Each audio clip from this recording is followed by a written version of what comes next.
There we go.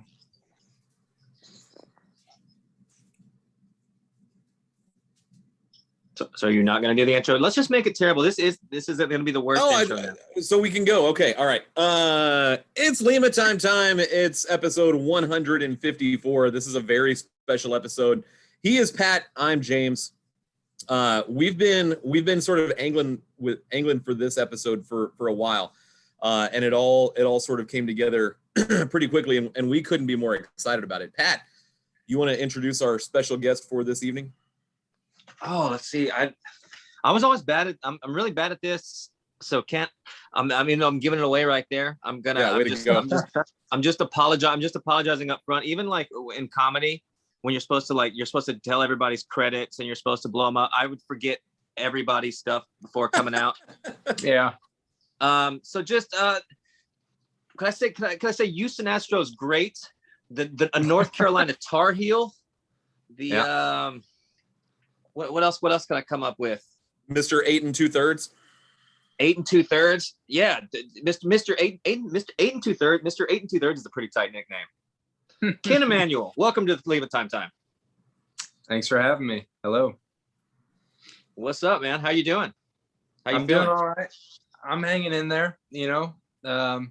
It's a little weird a summer night where I'm not at a ball field, but it is what it is. Is that something that when you do have an injury like that, I mean, are you allowed to be around the ballpark, or is there rules preventing that? I mean, at the games, can you go in there in a hoodie in the dugout, or are you just away and they just want you to get back as fast as possible and just be rehabbing? That's a question I'm not really sure how it normally works at the major league level. This season, you're not allowed to be there. That's a COVID related protocol. So I don't know if there was no COVID protocols. I'm not sure if that would be a thing or not, where I'd still be there, like being able to go to games and what have you. I think that's probably a good thing too, because I think that would, if it were allowed, I think that would put an undue pressure on you to always be there, and you could be, have an extra pain or something hurting. At least it gives you the ability to get away from that and really rehab and not feel pressure to have to be there and be seen, even though you don't quite feel up to it or whatever. Yeah, for sure. It takes pressure off the training staff too. I think that's a big factor too. They have 26 guys every night that they got to get ready for the game. And, you don't want to, me as someone who's on the IL, you don't want to like take up time from someone who's going to play that night, so, right. So yeah, I think it's probably for the best. So how go ahead. No, go ahead. Right. No, mine's stupid. How often are you in contact with the Astros? Do you have like a scheduled like check-in time? Like, how are you feeling? Sort of deal, or is it just sort of good luck and we'll see you here, end of the season? It's not scheduled in the sense that like we have a set day and time that we like do every week or whatnot, but you're definitely in touch with them. I'm in touch with the Taylor Rhodes, the strength coach down there, and obviously Jeremiah Randall, the head athletic trainer. And then I'm back home right now in Georgia for these first few weeks while I'm in my brace, and once I get out of my brace, I'll go to West Palm at the facility down there. So once I'm down there, obviously I'll be seeing Astros staff every day. So yeah, for the time being, kind of a weird tweener stage. Okay. Yeah, that makes sense. Yeah. I have a question regarding the going the route you did, because being, a fellow athlete myself, I also tore my UCL back in the day. Tough. Playing adult softball. So that's pretty tight. Nice. Pretty sick. Level for sure. Yeah, not embarrassing in the slightest. And my teammate tore both of his Achilles same season. So yeah, it was. Yeah, we were cursed. We were definitely, there was a curse put on us. Was this a beer league? Was this a beer league? Yeah. Is there a lot of beer involved in both of these? For us, yes, but no, we played teams that had full uniforms and were sponsored by TPX, and they had their all matching bat bags, and just the worst kind of people. just so the injury really got me away from that lifestyle, and really I'm thankful for it.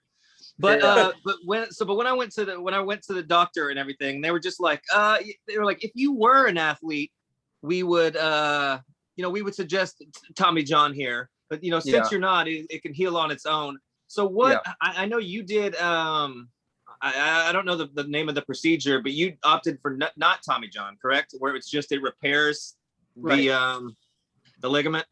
Yeah. Instead of doing the whole reconstructive. Correct. Yeah. There's a lot that went into that decision. I guess probably the biggest factor was I was a good candidate for the repair. How it tears and how the tissue's looking and all that is certainly a big factor as to whether or not a repair is even possible. And that was possible. And when you combine that with me already having a Tommy John, that the statistics aren't very good for two Tommy John guys. So it seemed like the right decision to make, to do the repair instead. Yeah. Did you have after that miraculous debut, heroic, one might say heroic, definitely heroic debut, we laugh, but it really was one of the sickest things I've witnessed. Did you have elbow comfort from that point? Did you feel it then? Any kind of discomfort? Because you did disappear for a while, and we were all very concerned. Right. We thought that you were put in witness protection. We're like, where is Kent? We were like, where is he? Yeah, Orbit's friends came and abducted me. No, no, I didn't really. So it's tough to answer because I tore my UCL in the beginning, or I should say I retore. Obviously, I tore it in 2015 when I had my first TJ, but in the beginning of 2020, I tore it again, and I did the rehab PRP shot, stem cell shot route, and I mean I got back to playing.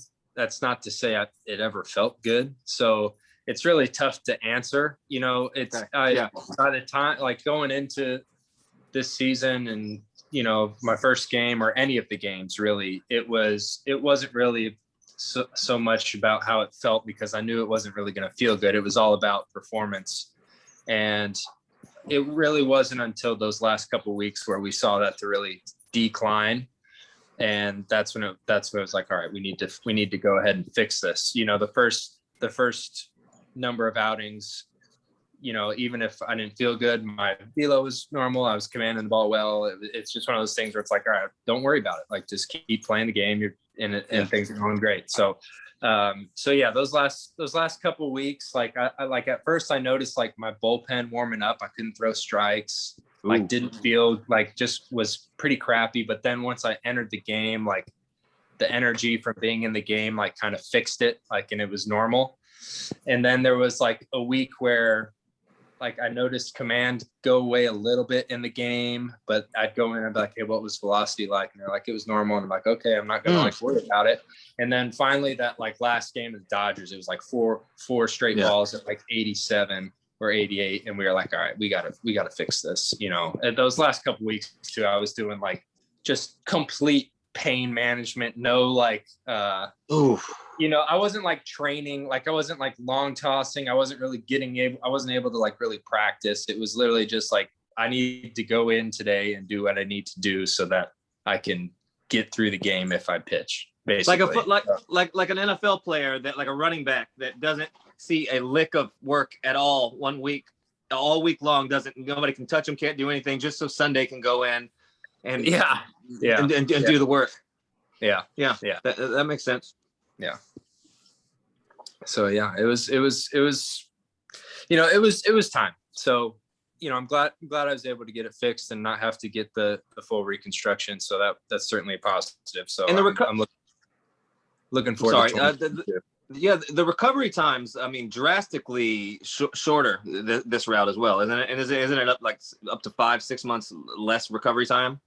Yeah. Or no, it's allegedly way shorter. It's way shorter. Yeah. So if you get a reconstruction, you get bone tunnels, right? They got to drill through both your bones, like make tunnels, feed a graft through there, weave it, like all this, that, and the other. Yeah.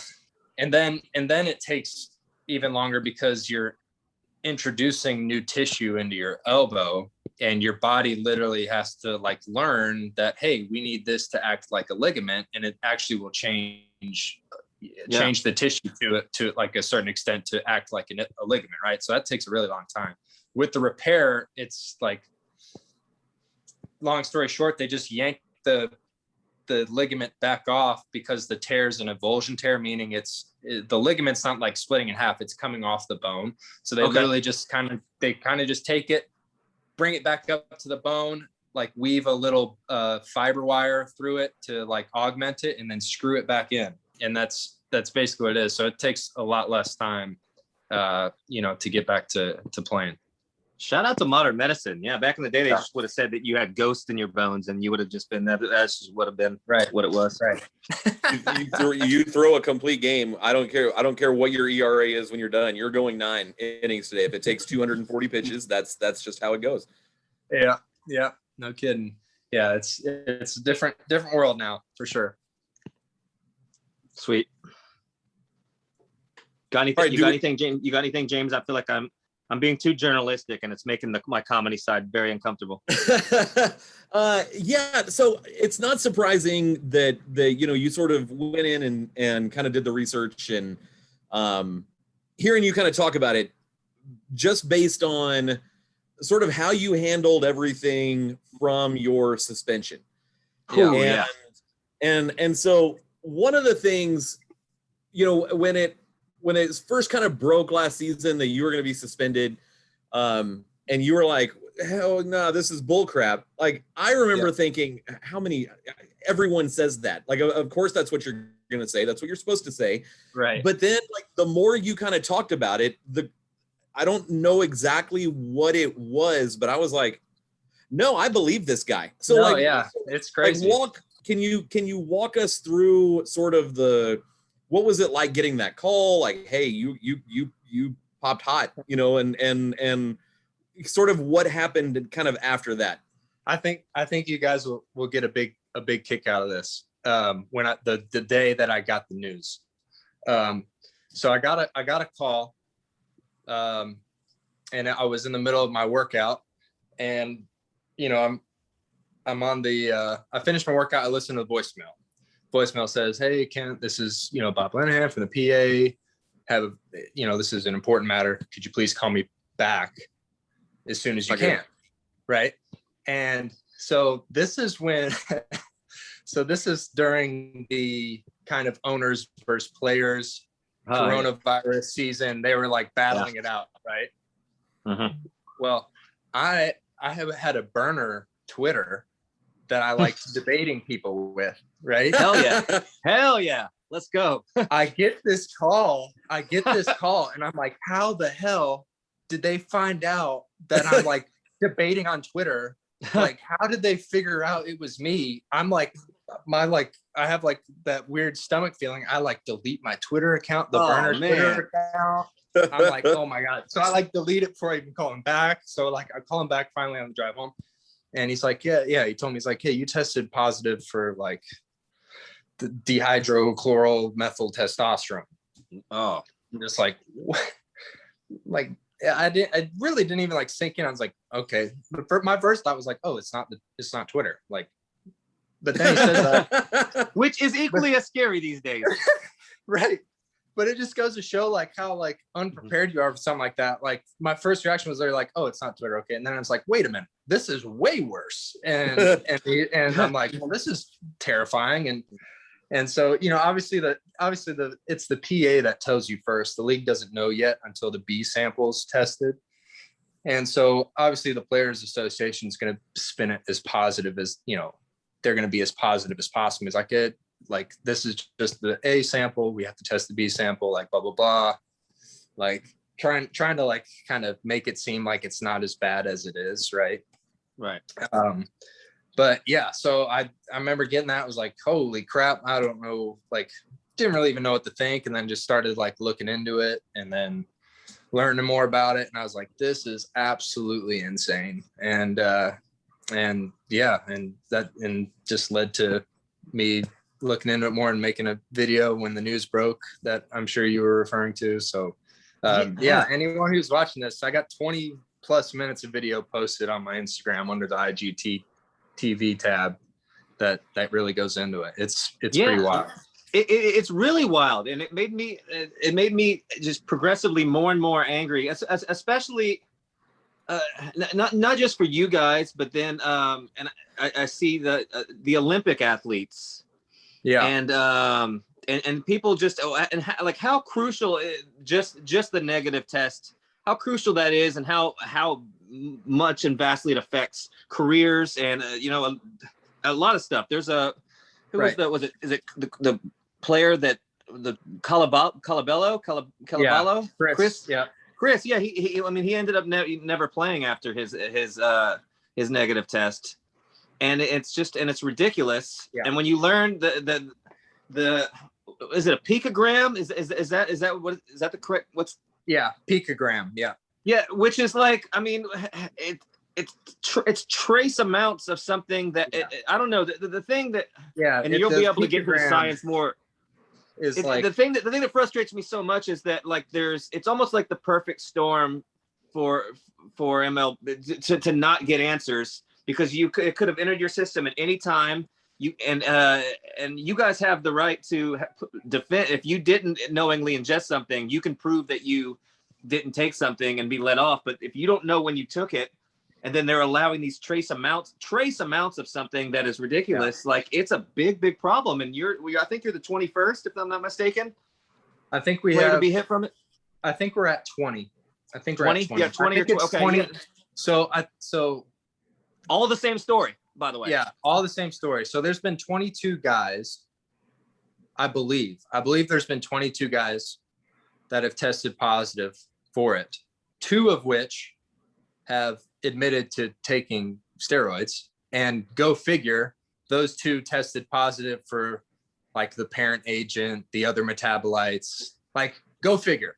And then the 20 that say we didn't do it, we're all testing just for one specific metabolite out of like 50 different metabolites that are with no parent compound. No parent compound. Yeah. None of these 20 players have tested positive for DHC MT itself. That's the most egregious thing. Without the parent compound, you don't have the thing. So that's inherently wrong in itself. But oh man, I can't even fathom how frustrated you guys must be with something like that, because it is just ridiculous. I mean, absolutely ridiculous. It's crazy. Yeah, it messes with some guys' heads for sure. It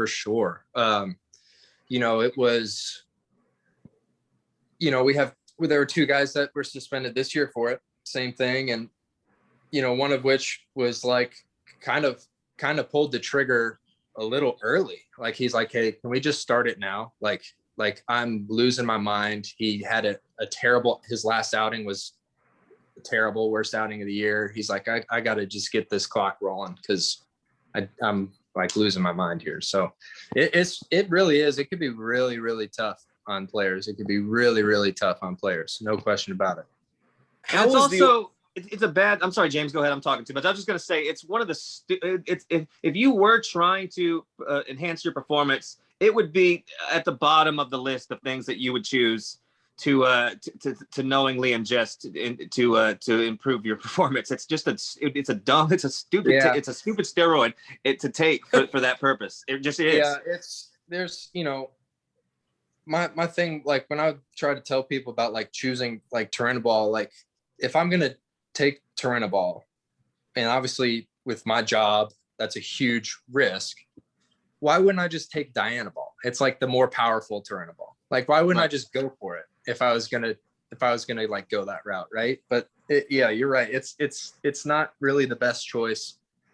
It's probably the worst choice. Yeah. Now with this new testing and how it could be in your body for, we don't know how long. It could be infinite for all we know. So and it's illegal, so they can't do any FDA testing on it. So you can't get the answers. So not only do you not know the answers, that you would probably in production anymore. I wouldn't even know how to buy it right now. Like I would have to find some black market selling a shady Eastern German. Yeah. An Eastern German volleyball player. Yeah. It's bonkers. It's bonkers, man. It is absolutely, it's insane. It's insane. It's insane. Yeah. Yeah. So how is the organization, I mean, and I'm sure you told, the team, like, no, that this isn't what happened. Like, were they like, okay, yeah, no, we get it, we support you, or were they kind of like, yeah, no, everyone says that, bro. We'll see you in 80 games. That's fine. Like how did the team sort of, I guess the front office sort of react to, like, your pretty impressive, vigorous defense of yourself? Yeah. I don't know. I didn't really get a lot one way or the other from them. I think part of that was, I wasn't there with them when this happened.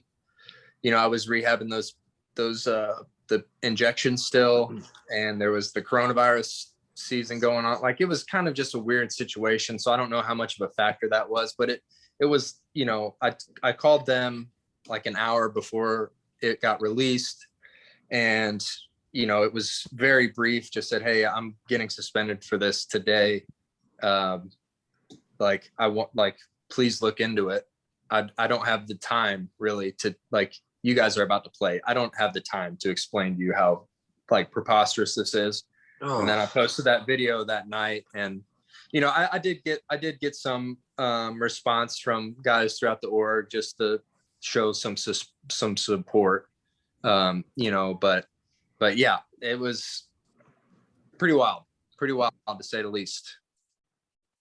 Oh, it makes me I'm getting mad. Just getting mad thinking about it. And there's other stuff. The list as a whole is ridiculous as well. There's other stuff on there. There's like a IGF-1. It's insulin-like growth factor that's in milk and meat and regular products that can show up. Yeah. So stuff on the list, a bunch of what is MLB doing with some of this stuff? Is it just a classic overcorrection? I don't want you to get in trouble for saying anything. It's just I mean, it's a problem in just the anti-doping world. Here's what's happened basically as a whole is Lance Armstrong. It's his fault. They're yeah, the testing, they've gotten so good, and as they should. Like, you want to like get better and better, right?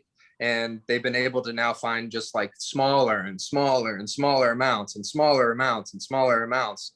And they just have not kept up with it from a policy standpoint.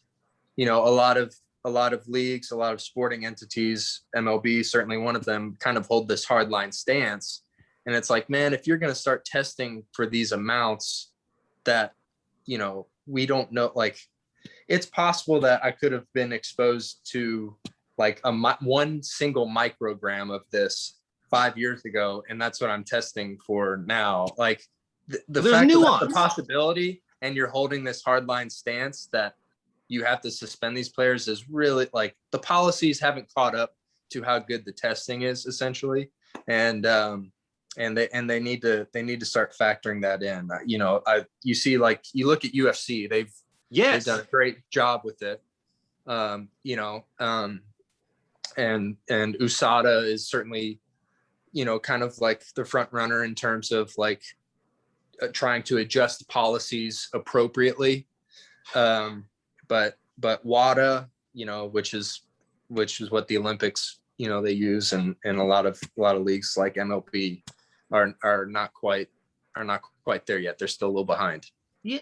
I mean, yeah, if you're going to have the technology and you're going to be that in depth with the testing, you should have the science and the wherewithal to be able to pick up on nuance, on other factors that can cause trace amounts in your, like, if you're going to be able to detect these trace amounts and stuff, especially with stuff like with hormones involved, and you've got to be able to understand that there's nuance and there's different factors, and you can't just draw a hard line in the sand on that stuff. Yeah, I mean, it's absolutely ridiculous.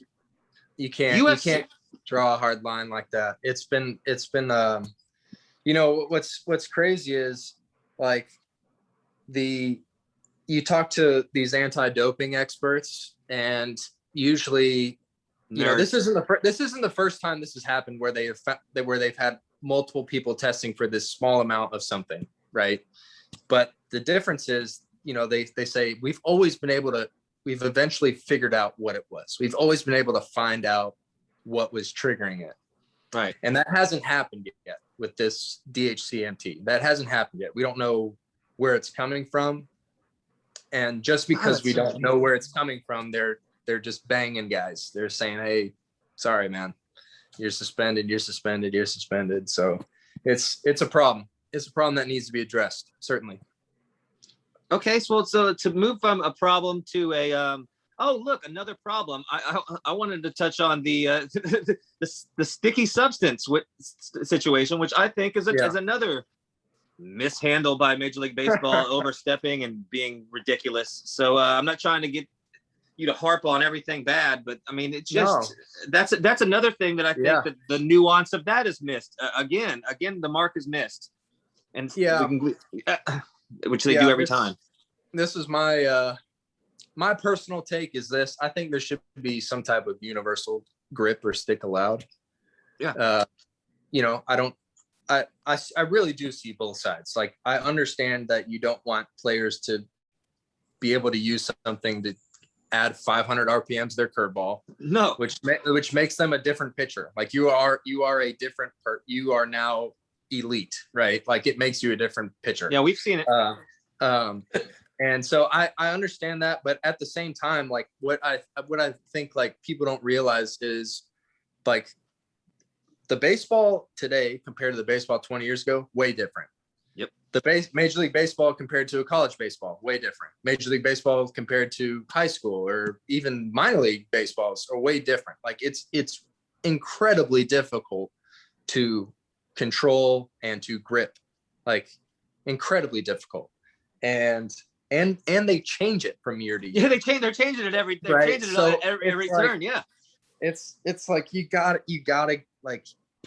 just use some common sense here and say, hey, we gotta let pitchers be able to, like, manage these baseballs.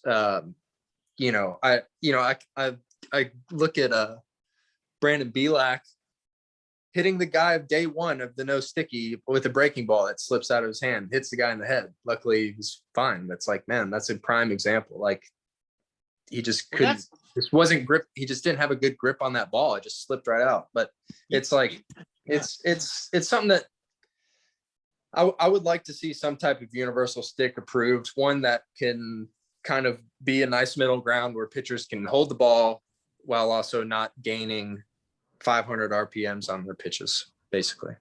Well, and it can also be dangerous too, because if you, and if I'm not mistaken, with the new baseballs, like you have like a designated mud guy to rub mud all over them to get when they come out, they're like shimmery. They're like, they glisten in the light, that they have to rub mud and dirt and all over it and trying to do that stuff. They put mud on it and that's a factor too. Sometimes and you get them and they're like, you can't do a uniform. Everybody does it a different like, way. Somebody, yeah.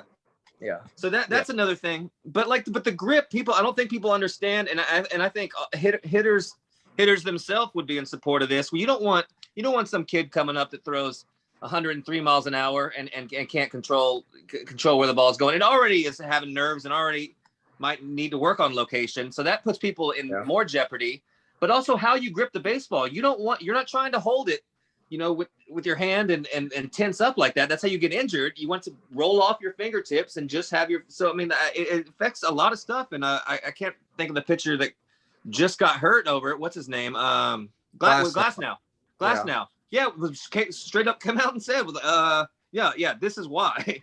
Yeah, I mean, it's a different one. So I mean, it's just MLB. We're tired of your garbage and we're tired of your nonsense. So cut the crap is what I'm saying. Kent may not be saying this, but I personally am saying this. Yeah, I mean, Glasnow's. I mean, you listen to him. I mean, that's very believable. Like, it's very, very plausible. Like, that's why. Any little change can make a huge difference. Huge difference. And you don't want to see guys get hurt. But yeah, I mean, at the end of the day, like, you would hate that the limiting factor, you would hate for the limiting factor for a pitcher would be if he can hold the ball or not. Like, you know what I mean? Like, wouldn't that suck? Like, hey, like, the 13 guys on this big league roster, they're on this team because they do the best job of being able to hold the baseball. Like, that's not what you want. No one wants that. Like, you want guys that can like manipulate the ball, make it move, throw it hard, like all these things. None of them should be, hey, the ball won't slip out of this guy's hand. So let's put him in the bigs. Which is what it will you don't come want to. that. You don't want that to be the situation. And, I think there should be some type of universal stick allowed. Yeah. Well, yeah, and then just changing it in any way. Like I remember when Verlander spoke out about it when the balls were juiced up. Like I was like, if JV's speaking up about this, it's not great. Number one, but like to play with a baseball your whole career and your whole life for that matter a certain way, and then come up and especially at the highest possible level where one mistake a couple inches either way can result in death. It's like I'm not learning how to do the thing that I'm already know how to do. It's egregious how they're messing with it. And but that's MLB for you. I don't think they've ever done one thing correctly, truth be told, but that's my opinion. They don't like baseball. That would be the big difference. There's anything that could make the game fun or better. Like they're like, no, we're going to do the opposite. We're actually going to make it worse. Yeah, no, yeah. What you want affordable games? How about we get rid of the minor leagues? That's I see your affordable games and no blackout restrictions, and I raise you pitch clocks and slippery baseballs. How about that? You like that? That's why I say make the warning track into a moat, and then get one trap door with one lion like in Gladiator that can jump out and get you at any time. Let's just go wild with it. Yeah. Are you not entertained? So Kent, all right. So let's get to your new nickname, Mr. 8 2/3. Like you were supposed to pitch. You were supposed to pitch that night. Like anyway, like they told you you're going to throw at some point tonight. Is that right? That game against the Angels. I was hot. Like I knew. Like obviously out of the bullpen, you never know for sure. But I was certainly one of the guys that was ready to throw for sure. Yeah. So Odorizzi comes out like in the first inning. And boom, like you're in the game. Did you, obviously with an injury, they've got to give you your warm-up pitches and all that. Right. But was it like oh crap, it's here. And sort of like when you sort of like kind of look around, it's the fourth or fifth inning and you now you sort of remember where you are, or were you just absolutely locked in, aware of everything that was going on around you from the moment you stepped on the field? I don't know. My headspace, like when it originally happened, was more like, so I've been a starter my entire life. Yeah. And I think people look at my minor league career and they'll see my like relief outings. Even then, that's a little misleading because a lot of those were like the tandem starts. Mm-hmm. It's like, I know I'm coming in like the sixth inning to finish the game. Like I'm piggybacking a start, right? So it's not really like a true bullpen. So my true bullpen experience, very, very limited. And for those reasons, I was like the guy that's like starts warming up real early in the game, kind of almost doing like a starter routine just to make sure I'm ready to rock. So when that happened, it was like, crap, man, how am I going to be ready without doing all of these billions of things that I'm used to doing? And so, but it just, the game started though. And once you're going, you're going. So, once that first pitch on, it was just go time. So yeah. Well, I remember watching that, and I remember, and I don't know, what's going on through your head, but you took as many warm-up pitches as you needed, and you looked so calm and just not worrying about anything else but going about your business when you came in. That so at least it was conveyed to the public, like you look like you mean business. You took your time. You're going to take every pitch you needed while you were out there, and like you looked like it was another day at the office. So like that's. Yeah, well, good. I'm glad that's how it looks. That's exactly. Yeah, because I'm dying inside every day, but I might look like I have some composure. But yeah, inside is an absolute travesty. It's funny. But funny, yeah, like, you were calm. You took your time. You weren't rushed. You didn't feel rushed to start pitching. If you took all your warm up pitches, I was like, oh, okay, this guy's about his business. Yeah. So that's it's funny. After that first inning, they can see you make it, man. I feel. After that first inning, I went back in the tunnel and started doing some other exercises to kind of like emulate what a normal warm-up would be. That's funny. So, yeah. So at what Does point does that help some where you put on the spot? Oh, go ahead, James. I'm sorry. No, like at what point did you? Because I think I looked it up and I'm like 8 2/3. That's a really long relief outing, and of course it's like the first time it had happened. Like coming in, getting that many outs in relief in like 40 years, something like that. Did you know, or did it just kind of feel like a start where you were piggybacking and the first guy only got like one out, or were you aware of like, holy crap, this is extremely rare, a rare occurrence to be a part of? Yeah, no, I didn't really have any of those weird feelings. It felt like a start, very much felt like a start. I was built up as a starter going into that game. And if I were still at the alternate site, that would have been my start day. So it like lined up pretty good. So when I went in there, I thought of it as a start. I knew I was going to be looked at to get a bunch of innings, out of the way. And so, yeah, I just wanted to go out there and do that. So I'm really glad I was able to get an outing where I could do that. I think that's one of my strengths as a pitcher, is being like, that's why I want to eventually be a starter one day. I think that being able, the longevity and going through lineups multiple times and what have you, and being able to throw strikes, I can display my strengths as a pitcher a little more during longer outings. So that was good for me. But yeah, I think it was like in the 5th or 6th inning, Strami came up to me, kind of the check in how I was feeling. I was like, dude, I'm prepared to like finish this game. Like, it's like, just let me ride it out, please. And so I'm glad it worked out. Yeah. Yeah, that's one thing I was gonna piggyback on about the most, aside from some of the closers and whatnot, most of all all pitchers are mostly come up starting and being dominant starters for your entire career. Does does it feel like a demotion, even though at the pro level, if you're like, oh, you're going to we're going to use you here, or are you just like, hey, anywhere I can get a spot?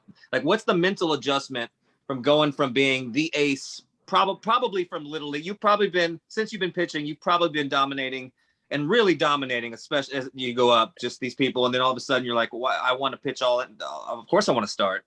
Is there a mental adjustment that goes into that? Or is it at the pro level, you're so thankful to be there that however you can help the team? Yeah.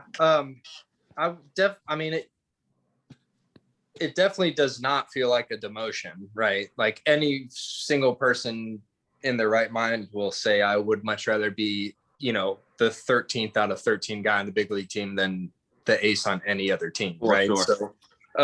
So it definitely does not feel that way. But yeah, it is an adjustment. I think more so for some guys than others. I think it's a bigger adjustment probably for guys like me who don't throw 100. Like, like a lot of these guys are so talented, like just have this stuff where it's like, just go in there and let it rip, man.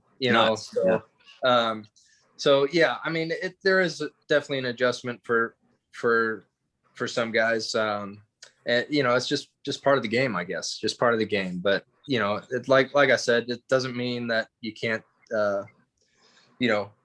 move towards that as your career goes on. Hopefully that's what I can do. Yeah. Well, 8 2/3 is a nice little piece of film that can bolster up the any kind of argument. That's pretty much tells you all you need to know. Just right then and there. Hey, I threw more innings than picograms in my system. What you got on that? Picograms, yeah. So it's an even annoying word. Picograms. It sounds minuscule. Yeah. Picograms. Yeah, one trillionth of a gram. Yeah. And UFC's policy, and we'll get away from this. UFC was like it was like 100, right? Was the minimum? They set it at 100. Yeah. And you were at 7? 7. Yeah. Huh. Yeah. Interesting. Yeah. Okay. Well, that's just okay. Yeah. Hilarious. Anything under 100's like been accepted to not provide any performance enhancing benefit, and they're seeing guys test for like mid double digits. So like 100 just seemed to be a good way to go. So if you say you were hanging out with a strange Eastern German doctor, and he was like, "Hello, I have this pill that will help you," and you didn't know what it was, and you were filming it, and he was very shady, but you didn't know he was tricking you, and you took it, and you had documented that. If you showed that and you didn't know what it was, you'd be let off because of the amount that was in. No. That I thought you could defend if you didn't know, or it was if he snuck it into a shake or something. Yes. Now in that scenario, you would probably get away with it, but so you can still get suspended if it's deemed negligent. 80 games is rough, man. Yeah, but so like you got to be able to prove the source, and then you have to prove that the ingestion of it was innocent, meaning like really wasn't your fault. So like if the guy was like, "Hey, I have this shady pill," and then you took it. Well, yeah. Even if you didn't know what it was, and you got you took a pill. That's on you. That's on you. Yeah. I didn't think my scenario through. Don't blame me. Don't blame me because my hypotheticals are terrible. That's just it. It's my cross to bear. Yeah, the shady German who you don't know is shady works at Smoothie King, and instead of giving you a nice turbo caffeine boost in the morning, he decided to mix in a very malevolent concoction of Eastern German steroids. Smoothie King, if you order a smoothie from Smoothie King with their protein powder in it, that would be considered negligent. Yeah, because their protein isn't certified. So yeah, we can't have I forgot about the non-certified stuff. Yeah. Smoothie King didn't pay the money, to get that certification. So we can't allow that. That's negligent. Yeah, don't go to baseball. Don't be healthy. Yeah, no, listen to this one. You'll love this one. One of the players was in his appeal hearing was being argued against, saying he was being negligent because one of the things he listed on his like consumption thing was Kodiak cakes. You know what those are? Those protein pancakes. Yeah. They're like, "Oh, this guy's negligent. Look, he's eating protein pancakes. That protein isn't certified." It's like, dude, what are we doing here? Are you serious? They don't know what they're doing. They don't know what they're doing, and they're just throwing the stuff at the wall to see what sticks, and then nothing has ever stuck. Yeah. Except that they're the law. They're the law, so they get it's unbelievable. Right. Yeah. The circumstantial like evidence in support that players are innocent is mountainous. It's huge, the amount of circumstantial evidence we have. The problem is we just haven't found that hard line objective, like, hey, this proves that we were innocent, so God, that's brutal. Yeah. God, why everything all my talking points are all negative, and it really sucks. No, it's good. I like it. Let's have a little I was just gonna ask what. It's nice. It's good. Yeah, we like to light up Major League Baseball office as much as possible because it's all deserved. I was just gonna ask what have you noticed from anything particularly heinous that you've noticed from any road crowds with all this the scandal, the sign stealing scandal? Anybody being terrible? Yeah, well, I mean, Yankee Stadium was pretty brutal, but those idiots. But I gotta like make sure I throw this in there with it. I absolutely loved it. I loved it. Drop all the F-bombs. Give me all the FUs. Like, it's awesome. Like, I think it's a lot of fun. Like, and the only knock I have on it, really, well, I got two knocks, was there was a moment this year where someone got hurt and they started to chant. I can't remember the exact situation. Someone was hurt and they had like a FU chant. It's like, man, that's probably over the line. Right. And then the only other time like it ever gets me is like when I see like someone screaming like absolutely absurd things, and it's like right next to like a 5-year-old, and I'm like, ugh, that makes me like go like this a little bit. But besides that, man, let it fly. I love it. I absolutely love it. I mean, I like playing in games where it's energetic, even if that means it's hostility towards us. I think that's fun. So yeah, but Yankee Stadium was definitely the most heated crowd we faced, at least when I was there. Yeah, those hypocrites.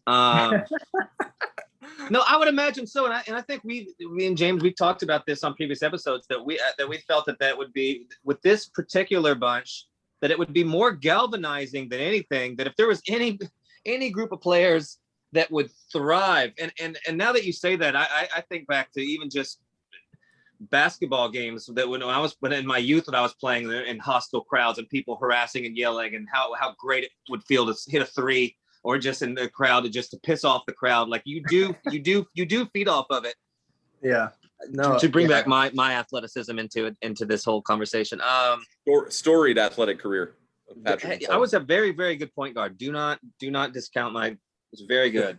I used to watch I was an N1 mixtape tour guy. I'm a big Hooper guy. So did you ever go to Cameron? No, Indoor? I didn't. I went on my bucket list. Yeah, you need to go. I've been in there like not for a game, but yeah, you should go. The Duke UNC games are something. Insane. It's different. It's different. I'm serious. You walk in and you're like, man, it's just like you feel tension. You're like, man, this is different. Like you walk in and it's like, man, did it just go up like 7 degrees in here? And you're like, what is happening? It is different. Those games are unbelievable. Unbelievable. That rules. Yeah. I got spoiled with my basketball viewing when I was in college. I grew up big basketball guy, loved basketball. So that was a treat getting to go to all the games. I get FOMO though. I'd watch the games and I'd be like, man, I should be out there playing. Like, you know. What part of Georgia did you grow up in? Woodstock. It's like a northwest suburb of Atlanta. Okay. Big region. Like all of our sports were really, really, really good. So our basketball team we were terrible when I was in high school because we were playing in like one of the most competitive regions, and our team wasn't very good. So you put those two together, we had some tough games. I imagine. But, yeah. So you said you have like a sort of the FOMO and whatnot. Correct me if I'm wrong. You're the first freshman pitcher to throw a shutout in the College World Series. Is that right? I don't think I was the first. It was the first in a while. Okay. But I don't think I was the first. You did it against UT, which as an OU alum, well done. I appreciate that. That's great. You're welcome. We're sick of those guys. Yeah. So like as you're rehabbing, are you watching the College World Series, or two, are you watching baseball, or are you kind of looking at this like, oh, this is kind of a chance to sort of have a break, just to sort of decompress a little bit?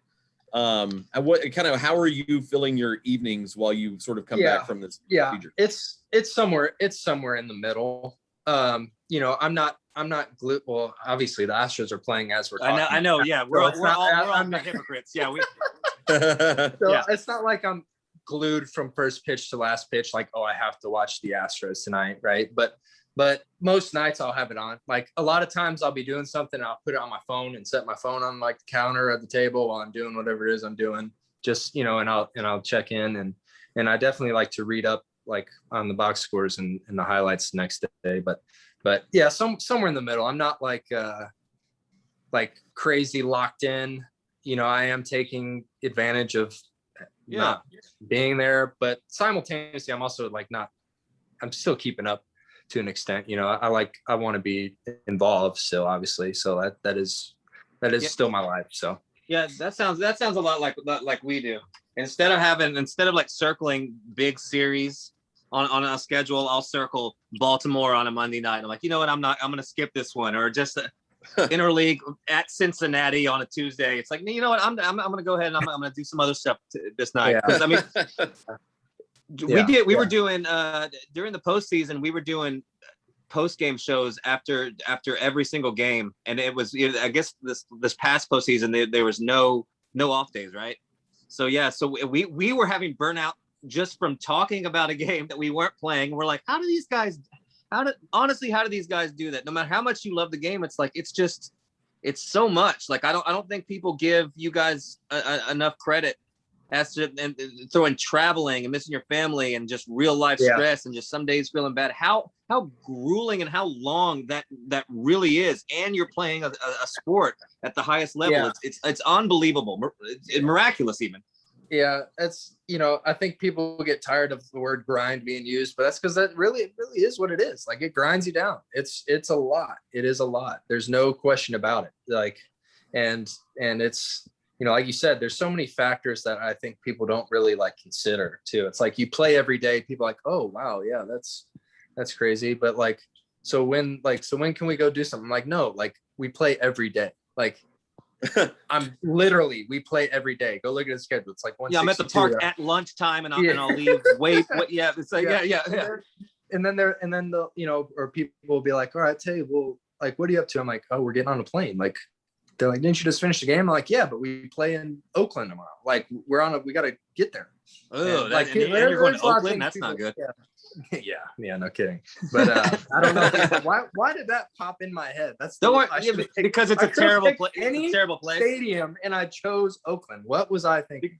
But the haunted, decrepit ballpark they have fake turf in their press box. It's like old putting green grass over all of their press box stuff. It's an absolute travesty. So yeah, you don't have to say it. They'll be the Las Vegas Athletics before long. Oh God, please no. I've pitched there enough in the PCL to know that it's not. Yeah. That's not baseball anymore. Every game's gonna be 30-20 if it's out there. But yeah, no. So yeah, it definitely is a grind. To go back to what you're saying, there's no question about it. I don't think people really understand like the full extent of it. But yeah, it another thing is you guys get good at dealing with that. Obviously, you have to, or else you're screwed, right? So I think another thing is like a lot of like my friends and family or like fans that I ever talk to, they like get surprised at how like players can lose a game and like be okay.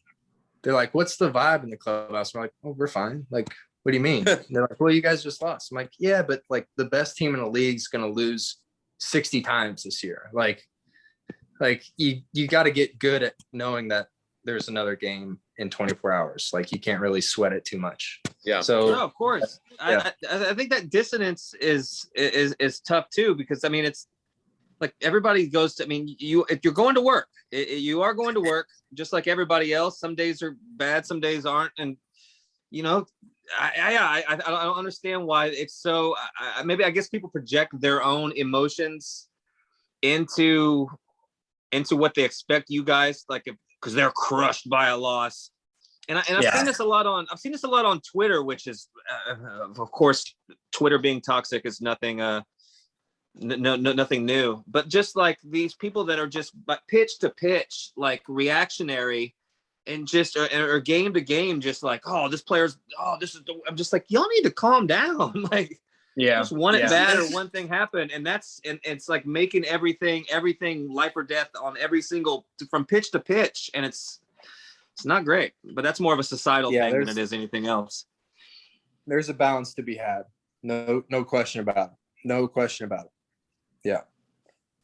So that's, I'm trying to think if I have anything else, and then I'm going to let you get out of here. Well, listen, we talked about, we've had our fun, like, talking about the problems with MLB, right?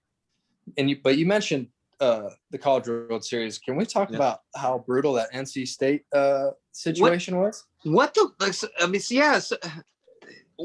even was that? Unbelievable. I have so many problems. I have so many problems with that. So many questions. I just don't get it. I don't understand. What are they doing? What and I have the exact same response. I do not know. I really don't know. I don't. I have a working theory. Okay, I would like to hear it. It involves Al Leiter. Of course, from all of his years in New York, he's totally mobbed up, and he basically dangled somebody off of a roof in order to get Vandy to the finals. That's my working theory. I think people were sick of them wearing those black baseball pants, and they were too knew of a kind of style of baseball pant. They're like, no, they're either gray or they're white. We can't have colored baseball pants. Powdered blue as at most. But if these black baseball pants, they can't happen, and we're not going to have people changing the uniform in our great sport. That's what I think. But doesn't Vandy have black pants? That's what yeah, they do have black so pants. So shouldn't they be out? Wait, wouldn't they be the ones that should I don't know what I'm talking. Kent, I don't know what I'm talking about. I just wanted to make fun of I don't want to make fun of their stupid black pants. That's all. I don't know. It may not make sense. It doesn't make any sense. No, dude, NC State. Don't listen to me. Screwed. I'm sorry, Wolfpack out there. And this is coming from a Tar Heel, so you know it's real. Like you guys got screwed. I'm sorry. That I do not agree with how that went down. The fact that they had him play shorthanded and then said, "Oh, you can't play." Like what was the difference between them playing with the 13 and them not being able to play? Like hopefully there's a piece of information that's not out there and that I'm missing that would explain all this. But and then the balls to tweet out the attendance number the same night. Oh, woo! We had 22,000 in the stands tonight. I saw your retweet. I saw your retweet on that. I cannot believe it. Oh my gosh. It's like they messaged Sepp Blatter from FIFA. Like what's the worst thing that we can do? Let's get the FIFA council, let's get all the sports bodies, and let's just get the worst possible scenario. I mean, unbelievable. Unbelievable. But yeah, the NCAA no stranger to doing dumb stuff as well. So yeah, I know that's the truth. But yeah, the College World Series though, it's been so interesting, and I've always loved it. But over the past years, I've kind of gotten away from it, and this year I kind of got back into it. I forgot just so much. It's so much fun. Oh, my phone's falling. Such a fun event all together, and to have that happen, it's just stupid. What else is new? There we go. Watching the SEC football broadcast in the fall, they always say that, the reason college football is so fun for people, like maybe more than the NFL sometimes, is that the players, their players are good enough to make amazing plays while still being bad enough for crazy things that happen. And I feel like the College World Series tournament is a perfect representation of that. Like the players are really good, but they still could be a little better. And it just opens up that perfect little window for all this drama. And it just makes the products, pretty great. A lot of fun to watch. No question about it. Yeah. And the fans are like extra ravenous for whatever reason. Like the college baseball hardcore fans are like a college baseball game in a place where they have a good program or a good fan base is one of the most electric places you could ever watch a baseball game. Yeah. Yeah. They're really crazy. Is. Yeah, it really is. Yeah. I remember going on the road, our two biggest ones probably were in terms of crowd rowdiness or probably Clemson and Florida State in our conference. Mm-hmm. And I remember them being total opposites. Florida State was super hostile, of course, wanted to get in your head or whatever. Clemson was I remember running polls on a Saturday before our Saturday game. So I threw the Friday night game. I pitched well, we won. And I remember running polls Saturday, and there was already a group of fans drinking in right field. And they're just inviting us up there to come drink with them and stuff. The crowd is rowdy, but in this friendly way, fun way. Two total opposites. So yeah, I mean, you get a lot of different vibes in college baseball. It's pretty great. Florida State. I went to I guess it would be a D2 school. And what do you mean guess? They changed. It's a private Christian school. My bad. I jumped the gun. They switched. It's a private. Maybe it's D1. Maybe they're D1 now. I don't know. Mm-hmm. I don't like alma mater. It's not. It wasn't OU, so I don't like them. I don't care. Okay, right. I had some buddies on the baseball team, and we would show up, and it's $1 to get in, and it's a pretty fun way to kill a Saturday, and we'd heckle the other team. And I remember there was this one dude that we were just all over him. And my wife was involved. Like she would jump up like on the net and like scream at dudes. And this one guy, I want to say he played for Incarnate Word, turned around and made an obscene gesture like towards her, and I lost it. And so like it was a Saturday doubleheader, and so in between games, like the team is at the concession stand like getting Powerades and whatnot, and I'm like, all right, $20 to whoever drills number 6, between the shoulder blades. I was like, not a curveball. I want a fastball, between the shoulder blades. Yeah. And if you do that, I will walk over to the dugout and I will drop a $20 bill right in front of you. And so it gets like later in the game, and so as I start yelling at like our dugout, because we were like behind home plate, and I'm like $20 to go a long way tonight, fellas. And like one guy like kind of leaned out and like made the, what are you talking about, gesture, and somebody else told him, and he came up and he like on the steps was like pointed to himself like, I got you. And sure enough, he got him. So I walked over and dropped $20 into the dugout. Unbelievable. Yeah, it was great. Unreal.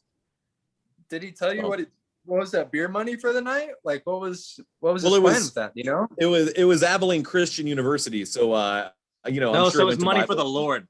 Bibles and mission work. Yeah, certainly not your tithe. Your tithe. Got to put it in the basket. Got to put it in the basket.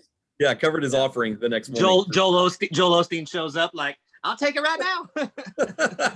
I'll take that right now. Okay, thanks. He will. Isn't his house worth like $18 quadrillion? I remember seeing a picture of it the other day. It's unbelievable. It's a mansion of a supervillain. Like if there's a supervillain to ever have a place, like it is like. Yeah, it's got a helipad and like it's got an entrance in the back, and it's not a Batman like mansion. It's a supervillain's place. Like it's not great. It's not great. Joel Osteen. Jeez. Oh, man. You think he was betting on Vanderbilt? You think he has something to do with this? It could be. Yeah, wouldn't doubt it. To think about. He's got the Lord on his side. A lot of possibilities. He does not have the Lord on his side. I cannot stress that enough. It's what he wants you to think. That's why he's projecting. All right. I'm not trying to. I'm not trying to blaspheme here. What if we found out there was a scenario where someone was being dangled to force Vanderbilt to go on, and we found out it was Joel Osteen? Could you imagine? Yeah, he closed his doors during the hurricane. Is that best case scenario? Yeah. Yeah. No, that would be great. Par for the course. Hard to top that. Yeah. What if he was like the not only obviously he's in charge of a crime syndicate, but what if he was also the enforcer, and like Joel was the one that came in there and like hit you with the hammer and stuff? That's probably makes more sense. Anyway, sorry, Joel Osteen. I apologize for all this. You can't doubt. I'm not going to doubt that guy. I see him on TV talking to like 8 million people at one time. I can't doubt that guy. Who knows? Yeah, I mean, he's talking about how the Lord gives me the best parking spaces. It's like, okay. I pull up to HEB, front row spot. Right when I pull up, I was like, the Lord didn't give you the parking space. But maybe he did though. So I can't. Never mind. I can't say that he didn't. Maybe he did. That's amazing. All right, you got anything else, James, before we close out? No. I think Joel Osteen supervillain is a pretty good way to end this episode. Didn't we have him dressed as the Grim Reaper one? Oh yeah, when he refused to open the doors to his church during the storm, during the flood, he didn't open, and then he got harassed for it. Yeah, we had him walking around in a Grim Reaper costume. So people would think the place was haunted, so they wouldn't come in there seeking refuge. All right, he could have housed them all in his house. He could have housed them all in his own house. It's so big. He could have. Yeah, and get that muck on his carpet. I don't on his like, or it's like, yeah, it's amazing. His endangered ivory floors from an elephant that's about to go extinct. Yeah. Or his hippo floors. All right, enough. All right, hey, before we go, can I just shout out, please, if you're looking into the drug stuff, look at my IGTV. I have like 20 minutes video posted that explains it all. And then it's a great video. Yeah, plug all your social too. Yeah, please. At Kent Emanuel, not hard. Just type in my name. Instagram. Yeah, just type in your name, you idiots. It's pretty simple. Yeah, Yeah, the IG stuff breaks it down it gives you everything you need to know from a science standpoint. Just all the background you need so you can get as angry as we are about the situation, and maybe we can yell enough to get something to change. Yes. But we appreciate you taking the time to do this, man. We'd love to have you back on. Wish you the best of luck with your recovery and all that stuff. No, yeah. Thanks, guys. Thanks for having me. It was great. For sure. Appreciate it. All right, have a good one. You too. See you guys. Yep.